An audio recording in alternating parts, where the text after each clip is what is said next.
Welcome to episode 4 of the Bulls REKAP Podcast. I'm Joe Cowley of the Chicago Sun-Times.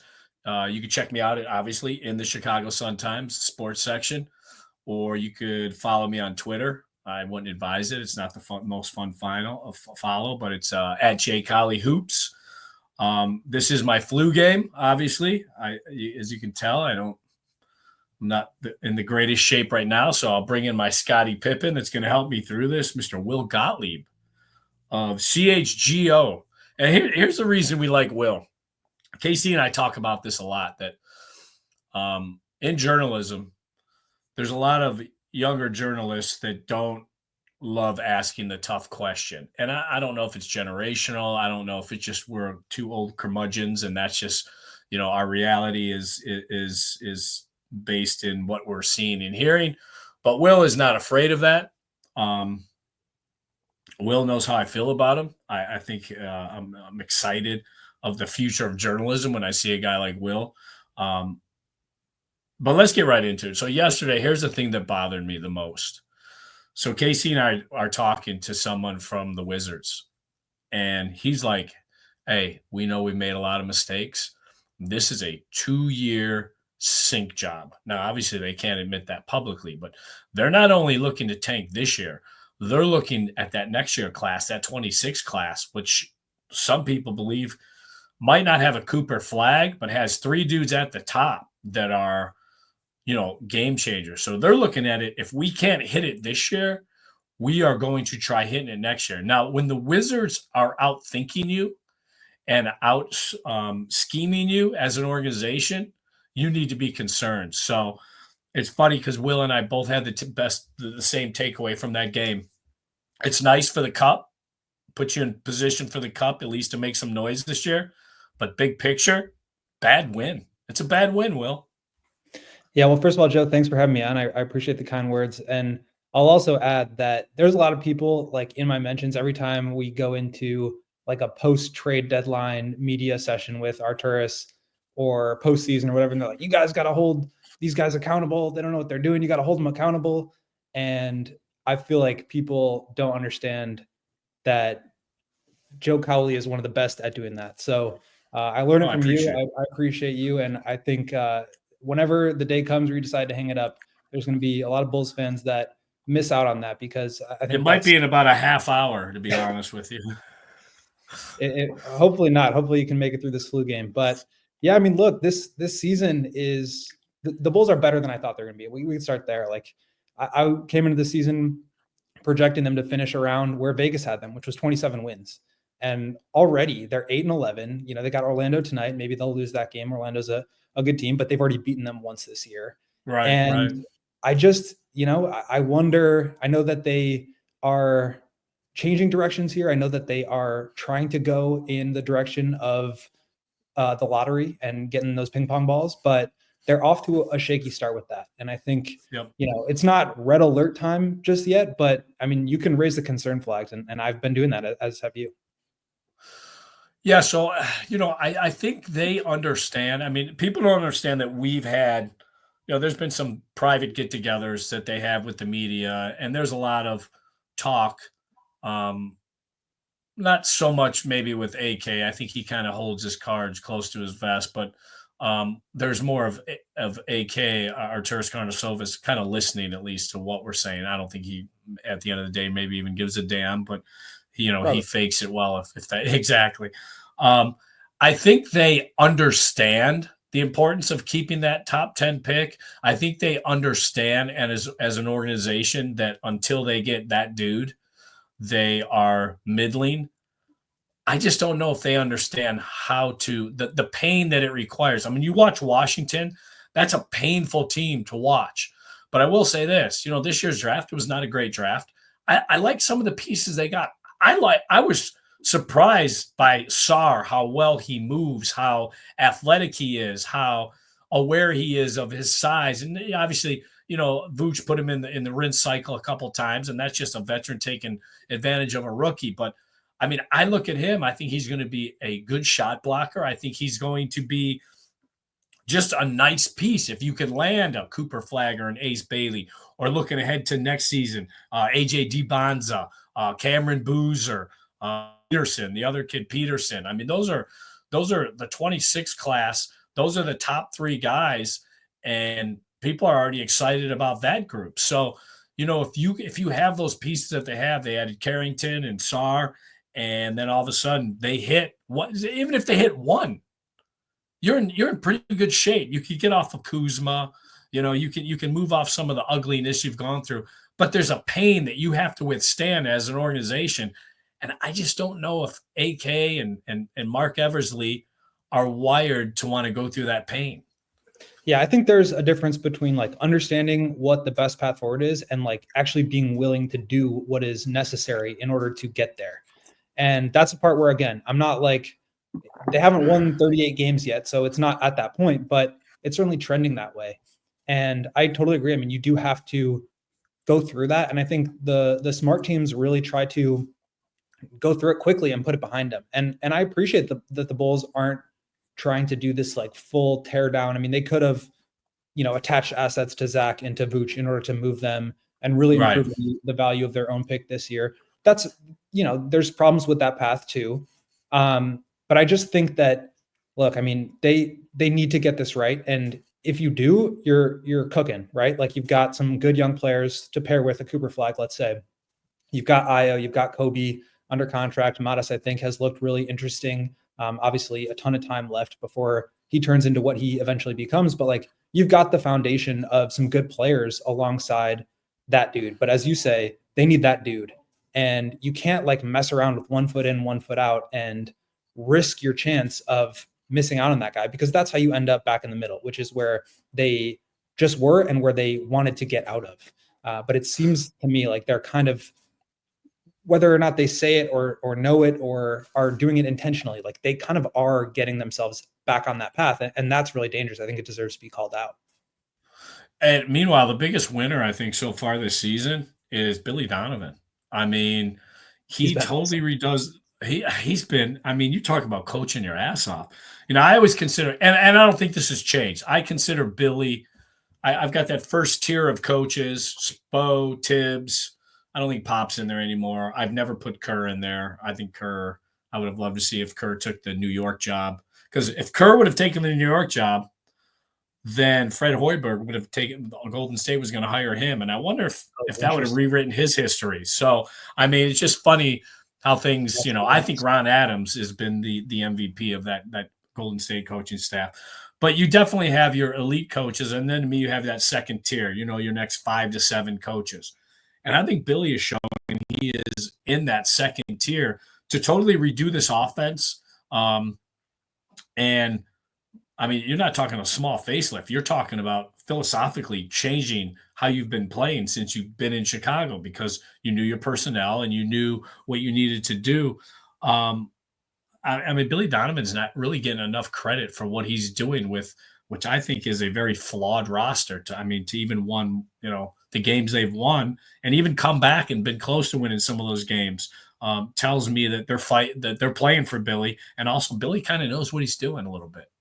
Absolutely, man. I really admire the way that Billy has turned this thing around and just changed, like you said, their whole identity. I mean, you spend the last 2 years walking it up the court, getting to your spots at the elbow, letting DeMar operate and do what he does best, which was incredible. I mean, we all saw it. Not to take away anything from his greatness, but when you don't have that anymore, you have to figure out another way. And so you go from this slow, offensive rebounding, mid-range oriented team into this, the fastest paced team in the league. You're shooting more threes than you ever have in franchise history. I think Billy deserves a lot of credit for that. And I'm with you too. I think like there's probably, 3 to maybe 6 or 7 coaches at the top of the league who really truly make a difference in terms of adding wins to your team. And there's maybe like 1 or 2 at the bottom who are hurting you. And that number's gotten smaller over the years. I think just generally speaking, coaches in the NBA are much better than they ever have been. But everybody else is just kind of in the middle. And I think Billy is kind of rising up the ranks in that middle group to where, he's impacting winning. Like he has found a formula that is putting the Bulls in this situation, which is what we were just talking about before. They're too good for their own good. Like that's, I think you really have to credit Billy there for having the vision, understanding his personnel and being able to adapt to it. That's not something that, you see a lot of coaches, they're really stubborn. They want to play their style of basketball. They want their system. And Billy is not that guy. I mean, he has completely changed this team. identity wise. And it's really impressive to just see the complete overhaul from year to year. And fans, I think, have to understand coaches don't tank. There's no coach that's Exactly. tanking. Players don't tank. Coaches don't tank. They don't give a shit about draft picks, future. They are playing for that. What ends up on their basketball card or their resume, their coaching resume that year. They don't care about Cooper Flag. They don't care about. I mean, that's just not how it works. Front offices tank. You brought up Modas. 3-game stretch now where he's obviously his minutes have been upped because of the injury to Patrick Williams. Yesterday, it wasn't his career high. I think he ended up with 9. But yesterday, the things I really liked about him, he doesn't hesitate to shoot from outside. And he showed off some ball handling yesterday, which I really like because I think he has that. And Billy, I asked Billy last week about what we're not seeing in games from Modas.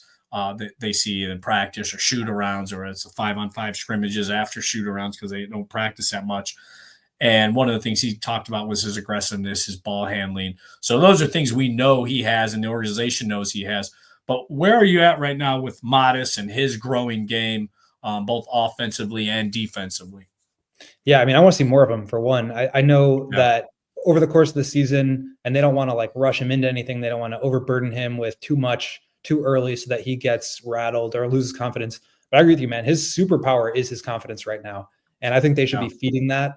I get it. Like the physicality piece is just not quite there yet. Like he's super thin. I was just talking with him in Milwaukee the other week about like how much he's eating and how he's trying to put on weight and how that's a challenge just with the amount of calories he's burning in season right now. He's going down to Windy City and playing games. He's practicing. He's playing games up here. He's working out.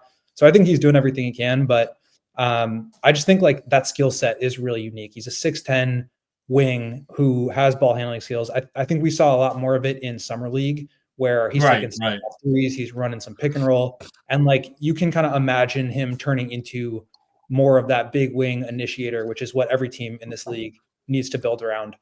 So that part of it's really exciting, and I think you'll see more and more of that as the season progresses.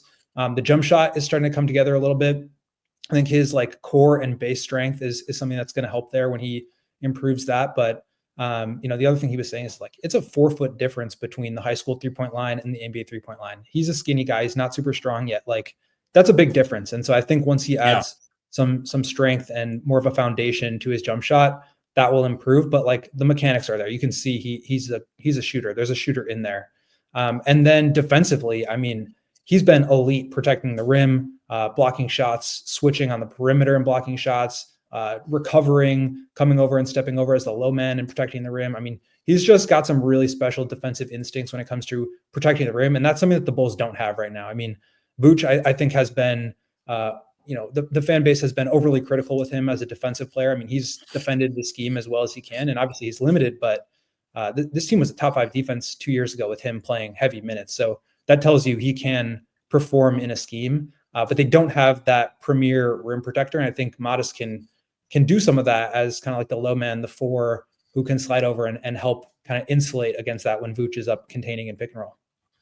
The thing that kind of struck me yesterday, obviously it was their second win in their last 3 games. They beat Atlanta, then they lost to Memphis, I believe, and then they go ahead and take care of bum-ass Washington. But the thing that struck me is when Patrick Williams is out there, sometimes you don't really even think about him. And that's not what you want to say about a number 4 draft pick that you've given excuse after excuse after excuse, and then you extend it for 5 years and $90 million, which is financially it's a good deal. It's not like he broke the bank, but I believe the last year is his option, correct? Yeah. And 18 so, flat. yeah, you've done that again. You've given the power to the player, which you might not have had to do. And I was like, oh yeah, they won 2 out of 3 games without Patrick Williams, and you really didn't kind of think about him. It was more about how Modas is playing and what that 4-guard approach looks like with Io starting in P. Will's place. Where are you at with him? Have you kind of lost patience with him, or are you willing to, like, for me, I look at, first of all, he's a great kid, but I look at like his physical build, and you're like, man, there's so much there. And when he flashes, he flashes. And then, but there's been so many teases where it's like, oh, this was the game. Now he's getting it. He rebounded. He actually rebounded and he scored. He was aggressive. He wasn't just a passenger. And then the next game, he just kind of lets you down. He doesn't build anything off of it. Like we just talked about Modas. It feels like Modas is building off of performances. P. Will, it feels like, has never built off any performances. Where are you at with him? Yeah, I think it's an interesting contrast when you think about, like I mentioned, Modas and his confidence. Like, I don't know what happened over the last 4 years with Patrick. And, I've tried to like talk with him a little bit about this and haven't really gotten much out of him because it's just a tough thing, I think, to talk about. But he's not like the same. Something happened between his rookie year and now where he's just not like even performing at the same level as he was then or showing some of those same flashes. I mean, the ball handling to me was something that was really interesting for him coming out of college and his rookie year. Now it's like every time he touches it's terrible. Foot. It's terrible. And it's I just don't terrible. know how he could kind of regress in that way. So it's definitely disappointing when you draft the guy really highly, you invest a lot of your resources and future into that, and then it doesn't really pan out. I still think Patrick is like a good player. I think there's a lot of stuff that he does that just watching a game, like a casual fan isn't going to notice because it's like just being in the right spot defensively, doing kind of some of the smaller things that don't show up in the box score that this team really needs. Like they don't really have a big wing that can handle, the Kawhi Leonards or LeBron Jameses or Jason Tatum's of the world. And Patrick can kind of do that, but that's more just about like his body, like you said, than his skill set. And so, clearly he had a couple of really nice games there right before he hurt the foot again this last time. So maybe he can start to build off that when he comes back. But then you factor in the surgery, missing the whole season, coming back, and then still not being totally healthy. I think that's pretty concerning. I think Patrick is like a very good 3-and-D wing in this league. I think that's like a very important player to have, a important archetype to have on your roster.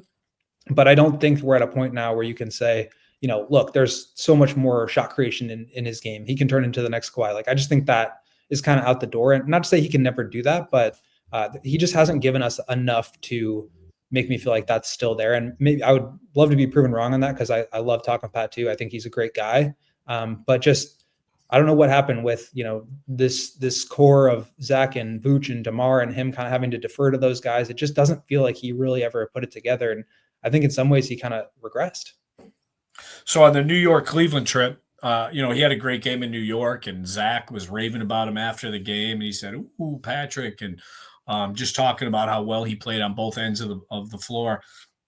So I grabbed Patrick in Cleveland at the shoot around, and I even said to him, I said, "Don't like you when you're watching film. Can't you pull back and watch that guy that's wearing your jersey number and go, oh man, he can do some scary things." And he interrupted me and he looked at me and he goes, "You know what? I am scary." And I was like, there you go. Can be. Then he gets hurt. Like two games later, he gets hurt. So to your point, it felt like he was finally starting to do something that we could feel good about, but more importantly, that he could feel good about. And then there's another setback with the injury. So yeah, and like to me, Billy says this all the time. It's like Patrick hitting his threes is great. Like when he's doing that, that's what you want, obviously. Yeah. But it's like other stuff. It's like attacking the rim, getting to the foul line. He's got a nice pull-up jumper, but like, can you get all the way to the rim and just finish there? He's obviously had the missed dunks, and people are talking about that. But like, I just want to see him get to the free throw line and draw fouls and be aggressive, getting to the basket and making plays. We've seen some of his passing. At times, it's like he's got some tools. But to your point, I just feel like it's been hard to be consistently growing with that when you're missing time, when you're maybe losing confidence. I don't think he would really admit to that, but from an outsider's perspective, that's kind of what it feels like. And that's how you, I think, lose that momentum. All right, so here's what I know: nobody smashes the trade machine more than Will Gottlieb. You love the trade machine. It's my specialty, Jack. So here's what I'm going to do. I'm going to go down a list of players, and these are nobody on this team is untradeable. Nobody is untouchable. So let's rule that out. Let's just say, from what you've seen from these guys, do you believe enough in them where you would trade them, or you would rather keep them? All right. So we'll do it that way.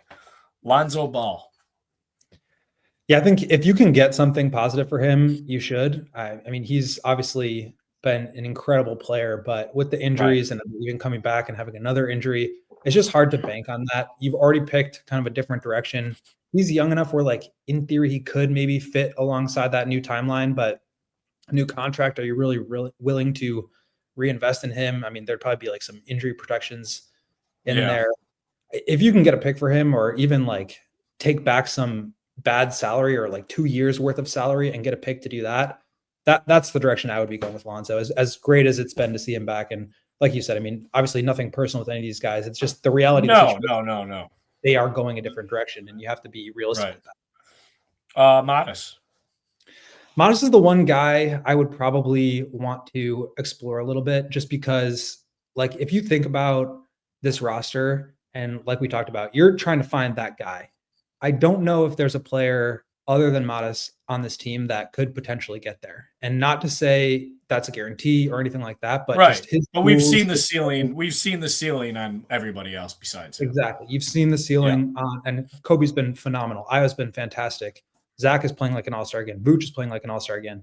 But like, in terms of young, potential, future-oriented guys, Modas is maybe the most upside on the team. And that's the guy I would be looking to explore and just seeing what he can turn into more than probably anybody else on this team right now. Zach and Vooch, obviously, both to me are both tradable pieces. I think everybody agrees with that, as well as they're both playing, as well as they're handling the situation.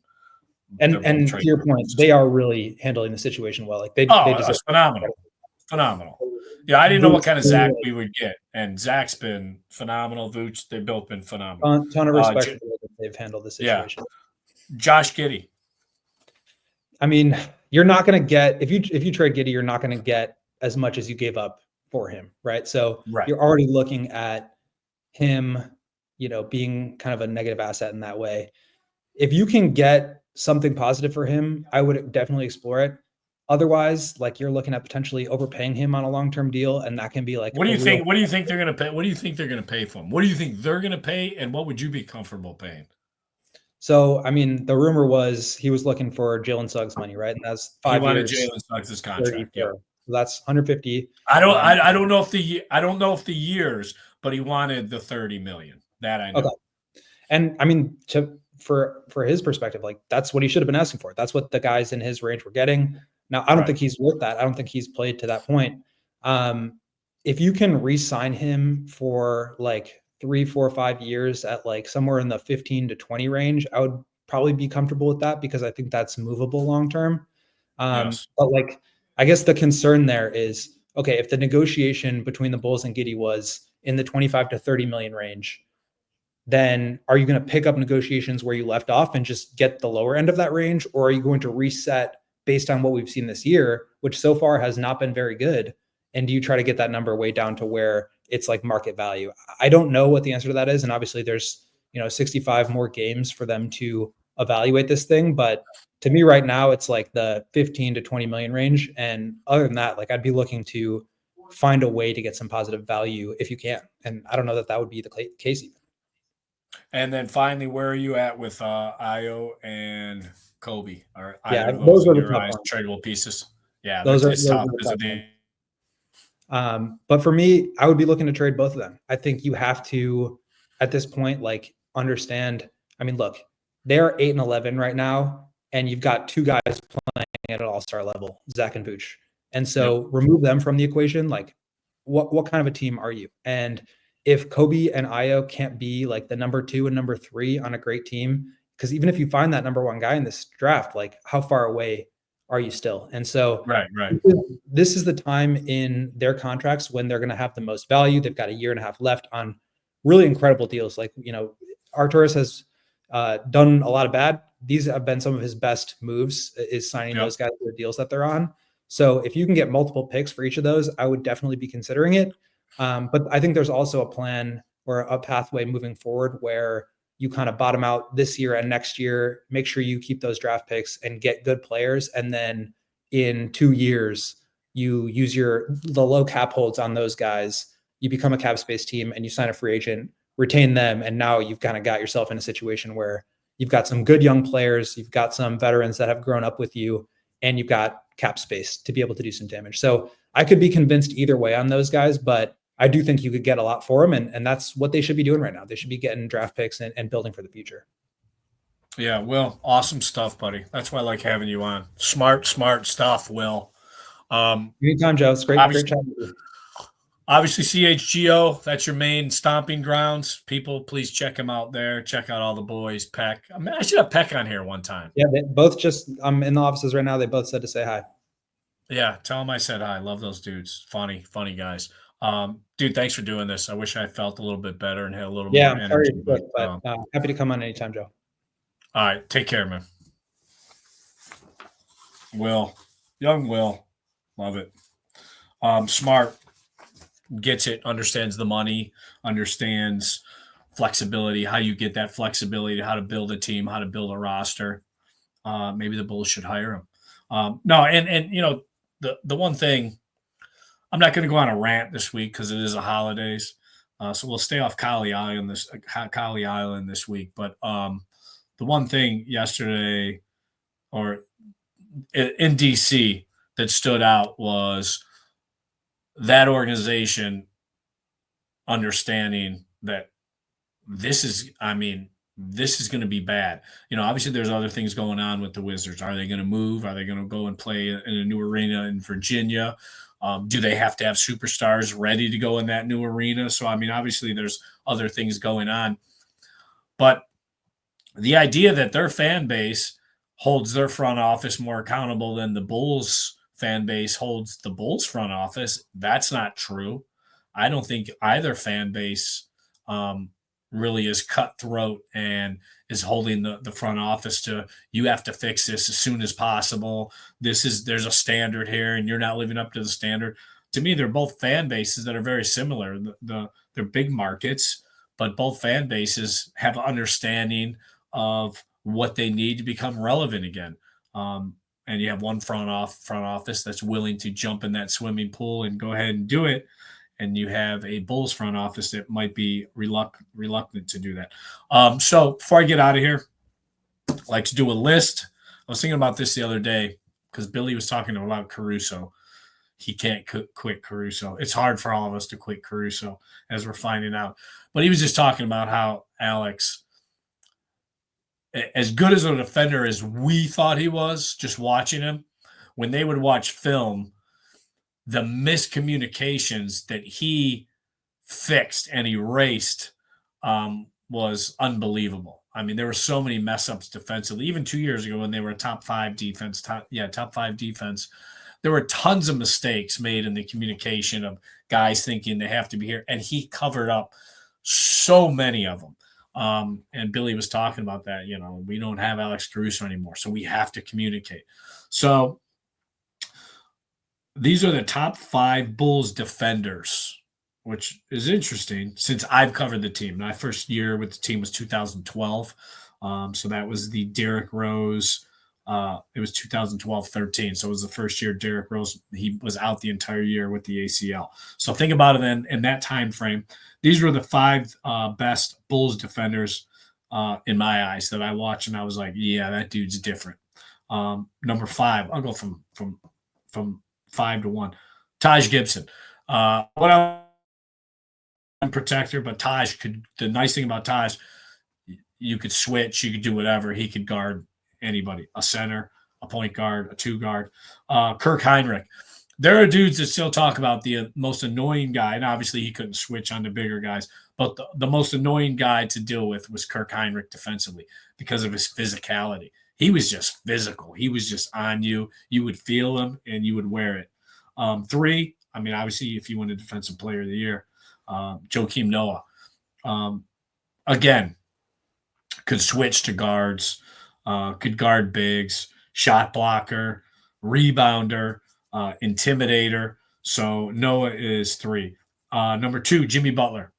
I think Jimmy was fantastic. Probably top 3 defender. I don't think he got the awards that he should have gotten, but to a man, when you talk to guys, Jimmy in his heyday, you know, he's a little broken down now, but Jimmy in his heyday defensively he was an SOB on you. And then number 1, obviously best defender. And it's not just the defense with Alex Caruso. It's not only deflect the ball, but chase the ball down, dive for it. Not only switch on a guy, but switch with impact and with force and make him feel it that, I'm not just going to, switch to the screen. I'm going to blow up this screen. I'm going to make life difficult for your guard to even get off this screen. So, phenomenal defender. And I think we're seeing just how good of a defender he was based on with him gone, where the Bulls are defensively this season so far. So that's it for me. Got through the flu game. And we'll do this again next week. And remember, I got next.